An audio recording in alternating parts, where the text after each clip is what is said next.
All right, we did it. We won, everybody. Michigan State with an impressive 27-24 win over Maryland. And I thank you guys for checking out this video. Make sure you like and subscribe. If you like and subscribe, that's going to help me build my confidence and make me want to make more videos. So just remember, these videos are ad-free. So no Kamala or Trump videos if you're not into that kind of thing. And if you like Michigan State football, it's a trifecta because we have great Michigan State reactions and, again, whatever else I want to make a video on. Plus, there's no ads for either Republicans or Democrats. And so today just feels kind of like deja vu because I remember 4 years ago, I made a video about Mel Tucker, impressive victory over Michigan after a disappointing loss to Rutgers. The FAU, obviously it was a win, but it was a little bit of a disappointing win. And my tone reflected that last video I made. So that less than eight people viewed that video. So there's room to grow. There's all the room in the world for this channel to grow. And make sure you like and subscribe because you're going to be getting in on the ground level of this incredible YouTube channel where we talk about everything Michigan State sports. And I've really dropped the ball on talking about the Lions or Pistons, and I do apologize for that because that was one of the things I promised. However, the last 4 years we haven't missed much with the Pistons. Can't say that about the Lions. They've had an incredible run, and believe me, we will talk about it soon. But this was Jonathan Smith, his first Big Ten game, and it was really an impressive showing. They really cleaned up a lot of some of the mistakes they made against Florida Atlantic, and that's really what you like to see when you're building a program. Rapid improvement. What I really liked was that, Michigan State, late in the fourth quarter, well, things weren't looking too good. They were down 24-17, but they kept their head in the game. They stopped them, forced them to kick a field goal that would have put the game away, but field goal missed, and Michigan State had new life. Even after, I think the drive before was disappointing because they had a nice Charles Brantley interception, and they didn't do anything with it. That was very disappointing. But that defense, even though they had to come right back out in the field, they just came back and, they had a short-term memory situation there. And I believe it was a 77-yard touchdown for Nick Marsh. We're going to talk about him in a bit. So that blew the missed field goal, was a domino effect for Michigan State, especially that Nick Marsh touchdown from Aiden Childs. And, it does take grit, kind of like what the Lions got going on to be able to go down there and do that. And a lot of times we see in these games where a team's up late and they keep giving up first downs. And Michigan State did give up a lot of first downs, but they never quit playing. And eventually they were able to force them to a field goal. And they set themselves up for something positive to happen, because when no one who kicks a field goal is ever, it's never automatic, obviously. So you force them to kick a field goal and you just see what happens. And having some sweet tea. And it turned out great for Michigan State in that scenario. So they did have a little bit of luck in this game, but I can't overemphasize how they stayed in the game. And, as PJ Fleck would say, they just kept rolling. They kept their orders in the water. Not that we're trying to be like Minnesota, but we're trying to get some sort of identity for our team. So, and I think I think that obviously shows a level of buy-in for the players. That's the most important thing, especially seeing success early on is very important, even if it's just a 50-50 game like Maryland. It's not like we went out and beat Ohio State, but you start seeing little, you start seeing, you start winning a few of those 50-50 games. Pretty soon you're ranked in the top 25, and pretty soon your program is, looking to take that, keep taking the next steps and giving itself room for growth. You're not, when you lose these kind of games early on, your program's stagnating. Everyone is anxious. When are we going to start winning? But when you get these wins early, it speeds up the timetable. And I think that is, again, that's just 101 when you're talking about building a football program. Another thing I think that is interesting is that Michigan State's last few coaches have been able to see success in their first year. And I really think that shows you how high the talent level is at Michigan State. And I don't mean that ironically. You look at John L. Smith. He was able to come in here, have a winning season his first year. Same with D'Antonio. Mel Tucker technically didn't, but we don't really count that COVID year. And I think Jonathan Smith is now, with this win, he's on track to having a bowl season. And still a long ways to go, but it all comes down to these 50-50 games and building confidence. They're probably looking at least 3 wins after next week with Prairie View A&M. That should be an easy game. I probably won't watch that game or react to it unless it's just ridiculously close, which it shouldn't be. But either way, I'd say Aiden Childs, he's still got work to do, but today's game, it was a nice step forward for him. 3 touchdowns, 3 interceptions. One of them was kind of a freak interception with him being sacked. The ball just kind of ended up in the defender's hands. So I think they called that an interception.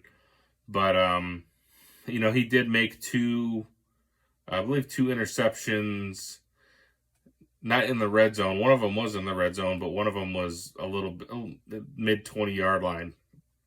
So I was going to get into that in a little bit when I'm talking about. Want to go into what the bad was for this game when you talk about like the good, the bad, and the ugly. But nice bounce back game for Childs, and it's pretty clear that I don't know if it's an accuracy issue. I think it's more of some of the decisions he makes. He still needs to work on he fired it in there in a couple dangerous situations a couple times today that could have been intercepted. So again, it's just going to take time for him. I think it's really tough for a guy like Childs. You can tell he thinks that he can make a play. That he's a playmaker and he can make something out of nothing all the time. So I do feel like there's times he forces it still, but I thought this was a step forward for Aiden Childs, and obviously he showed that big playability with that pass a couple times to Nick Marsh pass, and I believe there was another very long pass, I believe, to Nick Marsh or Glover on Torrey Foster, can't remember which one, that got him down almost to the red zone. So the fact that they have that deep ball is actually a huge benefit for Michigan State.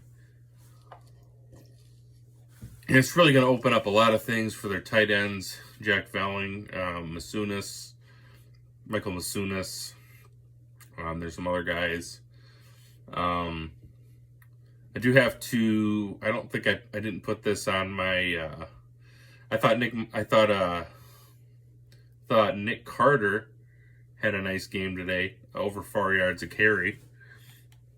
And same with Ron Lynch Adams, just to check out the box score.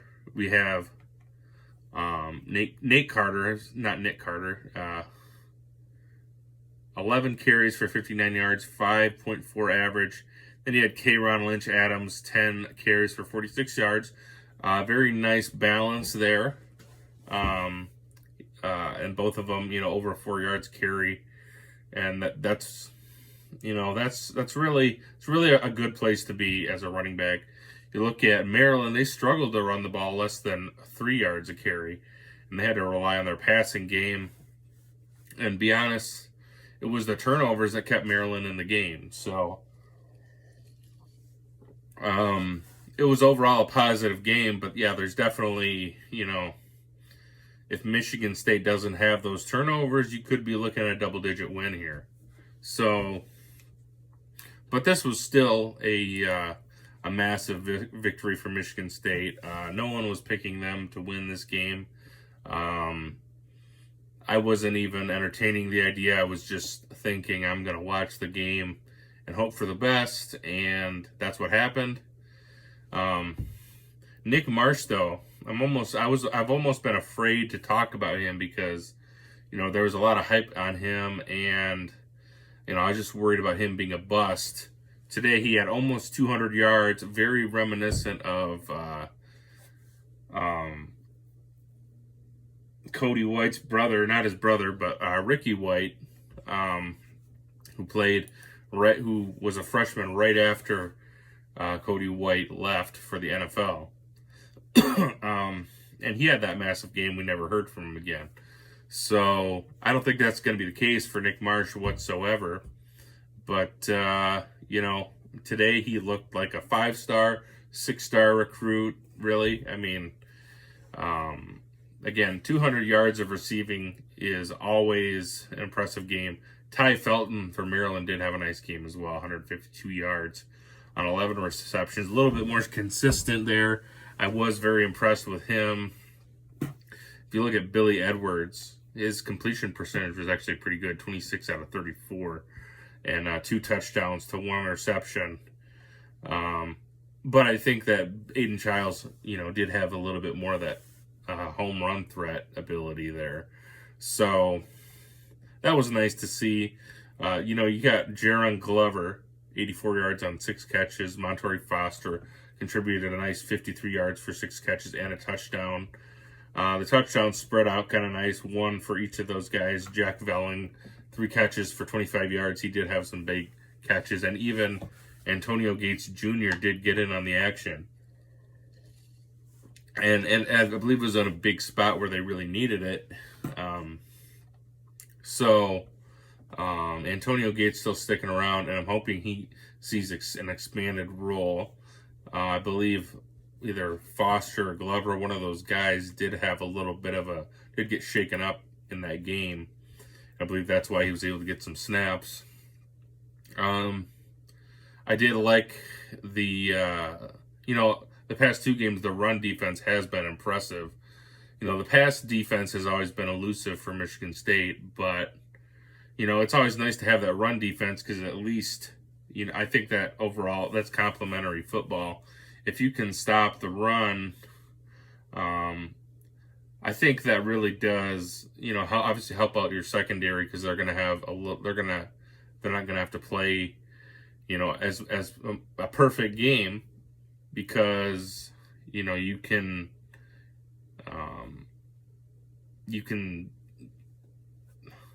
tough to describe, but if you're not getting a lot of yards running the ball, then that the defensive liability isn't all on you, so to speak.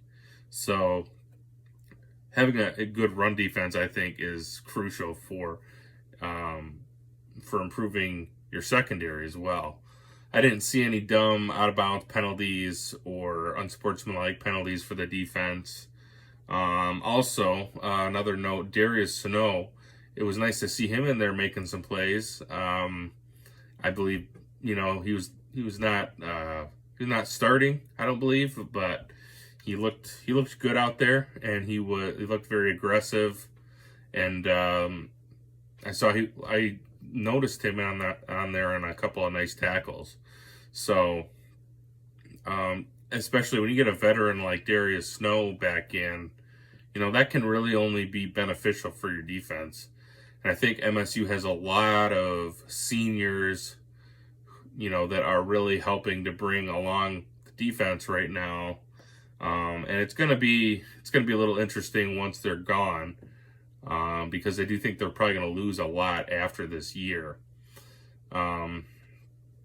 So getting into what went bad for MSU today, third down defense and crossing yards. Crossing routes, that was tough all day. It's not like exclusively an MSU problem. A lot of teams will struggle with teams against teams like Maryland with the type of offense that they run. Still had a lot of penalties. It seemed like today was more on the offensive end. And as we said earlier, those red zone turnovers, cost us some points. Probably enough points to where we might have won the game by double digits. Excuse me. So you're looking at least potential 6 points, if not more, with those two critical interceptions. And I was ecstatic about the win, but just looking at the bat, there's still definitely a lot of room for improvement. And but I will say, there's one thing that I think you can say for sure is that the rebuild for Michigan State with this win is definitely ahead of schedule if you look at the quality of the win today. And like I said, I think you could see if they beat Boston College in a couple weeks, because Boston College did beat Florida State, but you're looking at a Florida State team that also lost to Georgia Tech. So I think Boston College is still a beatable team. If you win that game, I think MSU very well could be a top 25 team, at least in that point of time before they go into the gauntlet, where it's Oregon, Ohio State, Michigan, and Iowa. Iowa did lose to Iowa State today, so congrats to the Cyclones. It has been a long time since they took, I know, being the Michigan State, I know how good it feels to beat the other team from your state. So congrats to the Cyclones. And, look forward to maybe another winnable game against Iowa. And I'll actually be at that game. So that'd be a heck of a game for them to win. And I do also think that when it comes to playing Michigan, this isn't me trying to trash talk Michigan, but with how Michigan played today, I would have to say that Michigan State game, to me, I think that's going to be a pretty interesting game. And I don't think I have to be considered a homer or slappy to say anything like that. So I think that's about all I got for this game, you guys. Again, Prairie View A&M coming up. If I do watch it, I don't think I'm going to do any reactions unless there's a major injury or a major breakdown or something notable that comes out of the game, which very well could happen. It's always tough in these early games because you got to stay healthy, but you can't take 2 weeks off between opponents, so you got to get your guys some reps. And hopefully Aiden Childs gets a little bit more comfortable with an easier opponent. Again, clean up those interceptions. Maybe this is a game where you get Tommy Schuster into the mix, see what he can do. But maybe Aiden Childs can take a few, make a few more, take a chance with some more plays, because it's less, obviously it's going to be just about impossible for Prairie View A&M to win this game. And if they do, that'll be probably about as bad, if not worse, than the Appalachian State against Michigan game. So I don't even really want to think about that. So I'm at about 20 minutes now, you guys. Let me know what you guys thought of the game. It was a very entertaining game to watch because it had pretty much everything. It had sacks, we had long touchdown plays, field goals being missed, long field goals being made by Jonathan Kim, who has been another guy I haven't mentioned. He has been clutch for Michigan State for the past 2 years whenever he's been put in that position. So and again, Jonathan Smith, this is a game where he works towards solidifying his coaching resume, I guess you could say. He really gains a lot of, he's going to gain a lot of support from Michigan State fans by winning these kind of 50-50 games early on. And, I will always caution people, not to get ahead of ourselves. I still don't think that this is a 9 or 10 win team. I still think this is probably an 8-win team if everything goes perfect. But I think that, getting to a bowl game at this point is probably probable. And, that's a good feeling for a first year of your program, especially a program like Michigan State's. And, we're going to continue to get these. This is the first of many 50-50 games. And, hopefully if we can get 60 to 75% of those games, then we're going to have an all right year and we're going to go to a bowl game. So, Jonathan Smith, I think today is when Jonathan Smith arrived officially. And I do think to some degree this was a program win, just because it is a Big Ten opponent. It is on the road. This Maryland team has been steadily improving. And the fact that you're able to go out and get a win like that early in the season, give fans hope, without having to, you get a little bit, hopefully you get into October before you start seeing a lot of, negative, downtrodden. Hopefully that doesn't happen at all. But it gives you a longer honeymoon period for one. Because inevitably, Michigan State's going to have some rough games this year against those Big Four opponents. And this is going to give Jonathan Smith a little bit of cushion for those days that lie ahead. And, it's going to be another important game against Boston College, another winnable game, a game that you're going to have to, if you can eliminate those turnovers, you got a real shot to win another one on the road at Chestnut Hill, Massachusetts. So those are my thoughts so far. So Jonathan Smith's stock is going up as of this point in time. And, looking forward to